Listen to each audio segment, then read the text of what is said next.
My name is Fernando. I was born Catholic in Mexico City, 1952. And as a Catholic, I think we were taught very much to have faith in God, to believe in God, but we really didn't know much about His teachings. And it took many years of discovering that God not only sends a messenger to one people, but to all people. He sends it to the people of Africa, to the people of America, to the people of Europe, the Middle East, Asia.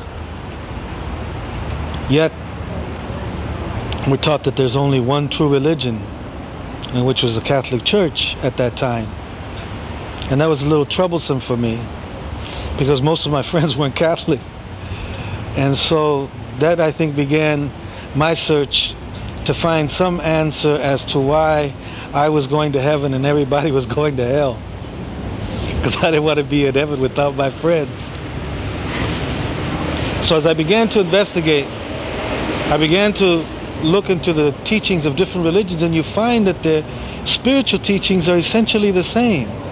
God's teaching all of us to love one another, to live in harmony, to respect one another, to devote our lives in service of humanity.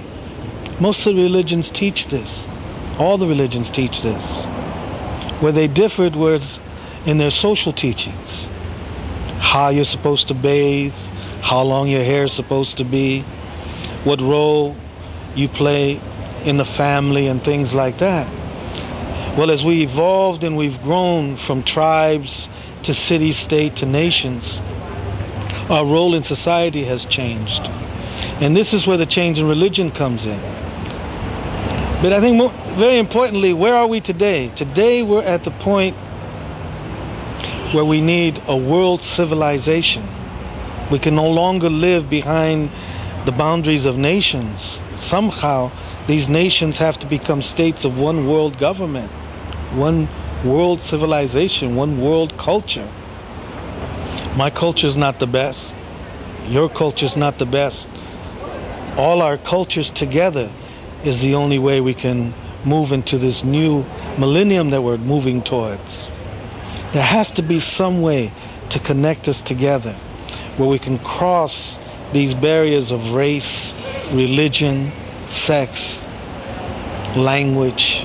There has to be some bridges to connect us together into this new world order inaugurated by Baha'u'llah, announced by Jesus, announced by Muhammad, by Buddha, by Krishna, by Zoroaster, by Moses. All the great religions have announced a promised day, a day of peace, a day when God will come and judge us.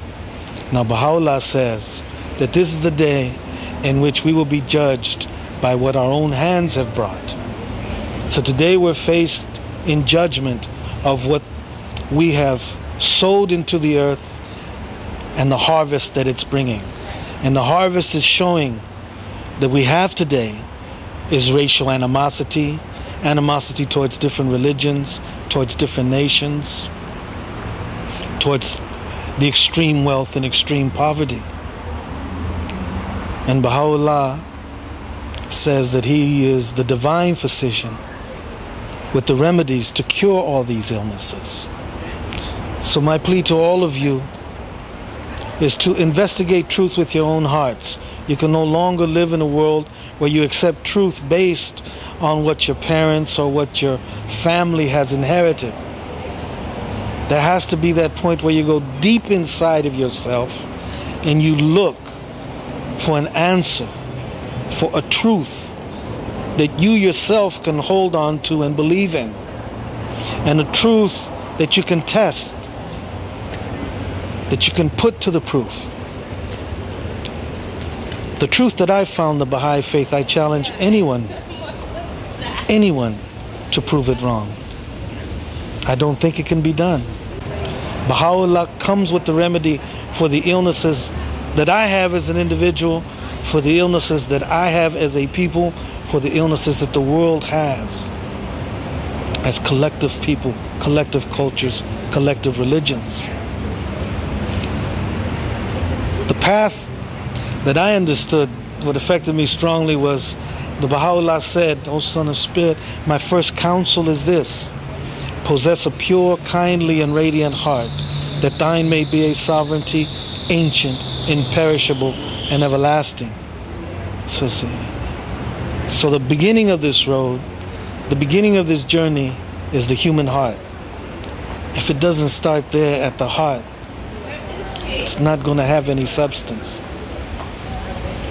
And the next thing he says, that the most beloved of all things in my sight is justice. Turn not away therefrom.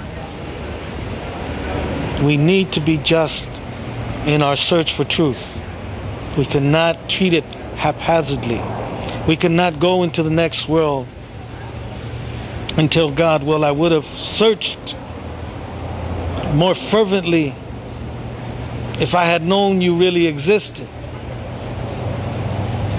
I would have searched more fervently if my parents had given me a better understanding.